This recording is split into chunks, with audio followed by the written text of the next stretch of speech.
No hay nadie fiel como el Señor. Aférrate a Él y deja que Él guíe tus pasos. ¿Alguna vez has dado un paso de obediencia hacia Dios solo para que tu vida de inmediato se vuelva 100 veces más difícil? Bienvenido a The Rocking Chair. Hoy estamos viendo Éxodo 5, un capítulo que nos muestra exactamente por qué la liberación siempre se siente como soledad, antes de sentirse como libertad. Asegúrate de pausar el video y leer el capítulo por ti mismo. Esta es su historia, y este es su amor por ti. Antes de que Dios abra un mar, Él revela un patrón tejido en cada redentor que Él envía. Comienza con señales que reúnen multitudes y termina con un Salvador de pie, completamente solo. Moisés lo vivió, Cristo lo cumplió, y Éxodo 5 nos muestra por qué la liberación siempre se siente como soledad, antes de sentirse como libertad. Antes de que Israel saliera de Egipto, Dios escribió un patrón en la vida de Moisés, un patrón que un día sería cumplido en Cristo mismo. Moisés realiza 3 señales para mostrar que Dios está con él, y que Dios lo envió. Y estas 3 señales representan los últimos 3 años de Cristo en la tierra, los 3 años de su ministerio. Cristo realiza 3 años de señales. Moisés es creído por un momento. Cristo es creído por un momento. Moisés se presenta solo ante Faraón. Cristo se presenta solo ante Pilato. Moisés es abandonado por los ancianos. Cristo es abandonado por los discípulos. Moisés comienza con milagros y termina en soledad. Cristo comienza con milagros y termina en soledad. Este es el patrón del Redentor. Los milagros reúnen multitudes. La obediencia aísla al Salvador. La soledad precede a la liberación. Moisés realizó 3 señales delante de Israel. Dominio sobre la serpiente, cuando su vara se convirtió en serpiente, y luego volvió a ser vara. Sanidad de la maldición, cuando su mano se volvió enferma y luego volvió a estar sana. Y la sangre del juicio, cuando Moisés derramó agua sobre la tierra y se convirtió en sangre. Cristo realizó 3 años de señales. Autoridad sobre Satanás, como la autoridad de Moisés sobre su vara. Sanidad de la humanidad, como la mano de Moisés, que se volvió enferma y luego volvió a estar sana, y el derramamiento de su propia sangre. Y más tarde, el derramamiento de su espíritu sobre nosotros, sangre en agua. Y así como Moisés, que se quedó solo ante Faraón, después de que los milagros fueron olvidados, Cristo se quedó solo ante Pilato, después de que las multitudes desaparecieron. El Redentor siempre permanece solo antes de liberar a su pueblo. Ahora quiero volverme y mirar los 2 reinos que están delante de nosotros en Éxodo 5, el reino de Egipto y el reino de Dios. Egipto está construido por el esfuerzo humano. El reino de Dios está construido por el descanso. Porque Isaías 30:15 dice: En arrepentimiento y descanso está vuestra salvación, en quietud y confianza está vuestra fuerza, pero no quisisteis. Y el contraste entre ellos queda capturado en una imagen simple: ladrillos y piedra. Moisés salió de Egipto, Jesús salió de Egipto, y en Egipto ellos hacían ladrillo, pero rechazaban la piedra. Sin embargo, Dios saca de Egipto una piedra no hecha por manos. Egipto formaba ladrillos bajo el calor del sol, frágiles, temporales, moldeados por manos de esclavos. Pero Dios estaba formando una piedra en el calor de la historia, eterna, sin cortar, escogida, rechazada por los constructores. Egipto construyó su reino con barro. Dios está construyendo su reino con una piedra que salió de Egipto. Del polvo de la tierra fuimos creados, y estos cuerpos son temporales, como ladrillo secado al sol. Y en Éxodo 5, Dios nos muestra que su reino no será construido con arcilla ni paja. Su reino está construido sobre piedra. En Corintios, Pablo nos dice que carne y sangre no pueden heredar el reino. El reino de Dios no es un lugar donde encontrarás ladrillo, y la piedra tarda eras en formarse. Presión, calor, fuego, terremotos, estaciones de enfriamiento y estaciones de quebranto. Israel hacía ladrillo barato y rápido para construir un reino que no duraría, igual que nuestros cuerpos terrenales. Pero Dios redime estos cuerpos. Él nos coloca en lugares solitarios para que podamos escucharlo. Él aplica calor, Él aplica presión. Luego, Él cincela. Toma tiempo, toda una vida. Pero al final, seremos piedras preciosas espléndidas, coloridas, gloriosas, edificadas sobre la piedra angular que salió de Egipto, Jesús el Cristo. Porque Primera de Pedro capítulo 2 nos dice: al acercarse a Él, la piedra viva, rechazada por los seres humanos pero escogida y preciosa para Dios, ustedes también, como piedras vivas, están siendo edificados como una casa espiritual, para ser un sacerdocio santo, ofreciendo sacrificios espirituales aceptables a Dios por medio de Jesucristo. Ahora mira conmigo el versículo 6. Aquel mismo día Faraón dio esta orden a los capataces y supervisores: ya no deben suministrar paja al pueblo para hacer ladrillos, que ellos mismos recojan su propia paja, pero exíjanles que produzcan la misma cantidad de ladrillos que antes. A partir del versículo 6, algo extraordinario ha ocurrido. El libertador ha llegado a Egipto. Israel ha escuchado la noticia. Aquel al que habían estado esperando, el prometido, el enviado, finalmente ha venido. Están liberados, están rescatados, están salvados. Al menos, eso es lo que debería sentirse.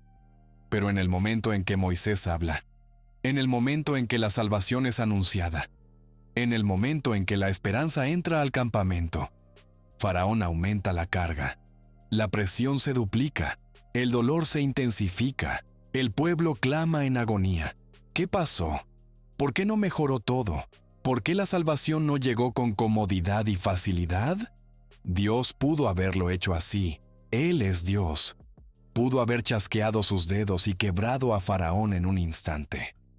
Pudo haber levantado a Israel fuera de Egipto en un solo aliento. Pero en cambio, en el momento en que el libertador llega, las cosas empeoran. Y esta no es solo la historia de Israel. Esta es la sombra del ministerio de Cristo. Cuando Cristo llegó, el mundo no se calmó. Convulsionó. Los demonios gritaron. Roma apretó su puño. Los líderes religiosos se enfurecieron. La oscuridad contraatacó. El libertador había venido, y todo empeoró. Y esto es exactamente lo que se siente la salvación cristiana. Sientes el llamado del Señor. Te arrepientes, eres bautizado, eres lleno de su espíritu. Te sientes limpio, perdonado, vivo. Y luego, vuelves a casa. Te despiertas al día siguiente en la misma casa rota. Regresas a la misma relación abusiva. Fichas en el mismo trabajo impío. Enfrentas las mismas tentaciones, las mismas heridas, los mismos miedos. Nada a tu alrededor ha cambiado, excepto tú. Eres liberado, pero aún no rescatado. Salvado, pero aún no libre. Redimido, pero todavía de pie en Egipto. Este es el ya, pero todavía no, de la vida cristiana. Dios salva al instante, pero libera gradualmente. Rompe las cadenas en un momento, pero te guía hacia afuera paso a paso. Cambia tu corazón, pero permite que el mundo a tu alrededor permanezca igual el tiempo suficiente para enseñarte a caminar por fe. Israel quería un escape inmediato. Dios quería transformación. Y así permitió que la presión aumentara. Permitió que el calor se intensificara. Permitió que la carga se volviera más pesada, no para aplastarlos, sino para despertarlos. Porque a veces Dios deja que Egipto empeore, para que finalmente dejes de intentar vivir allí. Porque sacar a una persona de Egipto es una cosa, pero sacar a Egipto de una persona es algo completamente distinto. Ahora mira conmigo el versículo 14.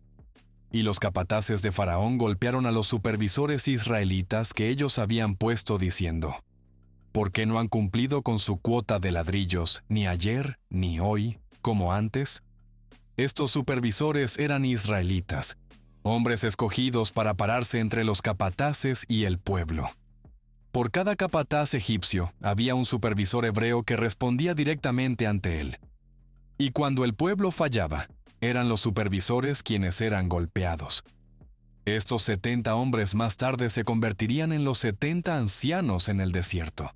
Y generaciones después, su línea formaría el Sanedrín, los jueces de Israel. Pero aquí, en Egipto, aprenden la primera lección del liderazgo. Hay un costo por pararse entre el pueblo y el que gobierna sobre ellos. Y aquí es donde la Escritura comienza a abrirnos una ventana al corazón de Cristo. Porque desde Moisés, hasta los supervisores, hasta los ancianos, hasta los jueces, Dios nos está mostrando algo sobre la posición imposible del que lidera a su pueblo. El pueblo de Dios es terco, se desvía, se queja, se rebela, resiste al mismo que está tratando de salvarlos, y sin embargo, Dios no golpea al pueblo, se vuelve hacia el líder. Él hace responsable a Moisés, hace responsables a los supervisores, hace responsables a los ancianos, y todo esto es una sombra del que vendría a pararse entre nosotros y el Padre, Jesucristo. Ahora escúchame con cuidado. Cristo es perfecto, Cristo es Dios. Cristo nunca peca, nunca falla, nunca vacila. Pero en su papel como nuestro mediador, en su papel como la cabeza de la iglesia, el Padre coloca el peso de su pueblo sobre él. Y a diferencia de Moisés, que no quería el trabajo, Cristo se ofreció voluntariamente para este trabajo. Él se coloca entre un Dios santo y un pueblo que se desvía. Nos representa ante el Padre como justos. Representa al Padre ante nosotros como amor incondicional. Cuando el Padre nos mira, ve a Cristo. Y cuando nosotros miramos a Cristo, vemos al Padre. Y nosotros, su pueblo, seguimos siendo los mismos.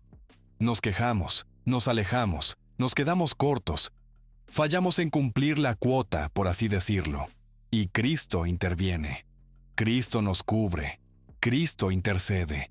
Cristo absorbe la presión. No en el sentido de ser castigado por nuestras fallas diarias.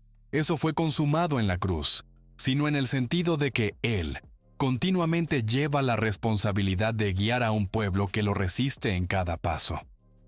Esto es lo que Éxodo nos está mostrando. Esta es la realidad detrás del telón de la redención. Esto es lo que se siente ser el mediador del pueblo de Dios. Cristo no está distante de nuestra lucha. No es ajeno al peso de guiarnos. No es indiferente a la carga de llevar a un pueblo que cae constantemente. Él se mantiene en el lugar imposible, entre la santidad divina y la debilidad humana. Y Él no se quiebra. Él nos carga, Él nos cubre, Él nos guía, Él nos ama. Y Éxodo nos da un vistazo, solo un vistazo, de la presión que Él soporta por nosotros. Ahora llegamos al final del capítulo, el momento en que Moisés finalmente se quiebra. Él hizo exactamente lo que Dios le ordenó. Habló las palabras que Dios le dio, obedeció el llamado, y las cosas empeoraron de inmediato. Los supervisores reprenden a Moisés y a Aarón. El pueblo se vuelve contra ellos. Y Moisés se deshace delante del Señor. Clama: ¿por qué has traído este mal sobre tu pueblo? ¿Por qué siquiera me enviaste? Está abrumado, está confundido, está herido. Pero aquí hay algo que quiero que veas. Moisés olvida. Olvida que Dios ya le había dicho cómo se desarrollaría todo. Dios no lo ocultó. Dios no lo suavizó. Dios lo dijo claramente. Faraón no te escuchará, su corazón se endurecerá. Esto tomará tiempo. Moisés lo escuchó, pero no lo absorbió. Y en el momento en que la presión golpea, olvida todo lo que Dios acaba de decir. Y aquí es donde la historia se vuelve dolorosamente familiar. porque esto es exactamente lo que hacemos nosotros. Nos aclimatamos al ambiente en el que estamos, nos adaptamos a Egipto, normalizamos la esclavitud, nos acostumbramos a la oscuridad en la que vivimos. Y cuando Dios interviene para liberarnos, esperamos un cambio instantáneo, alivio instantáneo, transformación instantánea. Pensamos que los milagros nos arreglarán. Pensamos que las señales nos sostendrán. Pensamos que un solo encuentro nos llevará por toda la vida. Pero los milagros no nos cambian como imaginamos. Porque olvidamos lo que Dios nos dijo ayer. Olvidamos lo que Él nos advirtió. Olvidamos las promesas que Él hizo. Olvidamos el costo que Él describió. Olvidamos, incluso después de que Él habla claramente. Jesús hizo lo mismo que Dios hizo con Moisés. Nos dijo la verdad sin suavizarla. Toma tu cruz. Serán perseguidos. Debes perder tu vida para encontrarla. Debes amarme más que a tu propia familia. En el mundo tendréis aflicción. Él nunca mintió. Nunca ocultó la dificultad. Nunca fingió que el camino sería fácil. Por eso podemos confiar en Él, porque Él es brutalmente honesto. Pero de alguna manera, en el camino, olvidamos. Olvidamos las advertencias, olvidamos las promesas, olvidamos el costo del proceso, y como Moisés, en el momento en que las cosas se ponen difíciles, nos quejamos al mismo Dios que nos dijo que sería así. Esta es la naturaleza humana. Somos criaturas olvidadizas, somos moldeados por nuestro entorno, somos influenciados por nuestro dolor, somos abrumados por el momento. Y Éxodo 5 nos muestra que incluso los más grandes siervos de Dios, incluso Moisés, olvidan lo que Dios dijo cuando la presión aumenta. Pero la belleza de este capítulo es que Dios no reprende a Moisés por olvidar, no lo avergüenza, no lo rechaza, simplemente le recuerda. Porque Dios conoce nuestra condición. Él sabe que somos polvo. Él sabe que olvidamos. Y Él nos encuentra en nuestro desmoronamiento con la misma verdad que habló al principio. Yo estoy contigo. Te dije cómo sería esto, y terminaré lo que comencé. La historia de Éxodo 5 no es solo la historia de Israel. Es la historia de cada creyente. El libertador llega, y la presión aumenta. El calor sube. La soledad se profundiza. Pero Dios no está haciendo ladrillos. Él está formando piedras. Piedras preciosas, piedras vivas, piedras edificadas sobre la piedra angular que salió de Egipto. Y como Moisés, podemos desmoronarnos. Podemos olvidar lo que Dios dijo. Podemos clamar en confusión. Pero el Dios que le dijo a Moisés el final desde el principio, es el mismo Dios que te dice la verdad hoy. Él no miente. Él no suaviza el camino, pero nunca deja a su pueblo en el horno sin propósito. Él está formando algo eterno en ti, y cuando termine, brillarás. Este es The Rocking Chair y estás escuchando mis Permutations. El próximo video de The Rocking Chair será sobre Éxodo capítulo 6. Segunda de Corintios 4 dice: Estamos atribulados en todo, pero no aplastados. Perplejos, pero no desesperados. Perseguidos, pero no abandonados. Derribados, pero no destruidos. Llevamos siempre en el cuerpo la muerte de Jesús, para que también la vida de Jesús se manifieste en nuestro cuerpo. Sus tiernas misericordias son nuevas cada mañana. Su amor nunca falla. No hay nadie fiel como el Señor. Él es un amigo que permanece más de cerca que un hermano.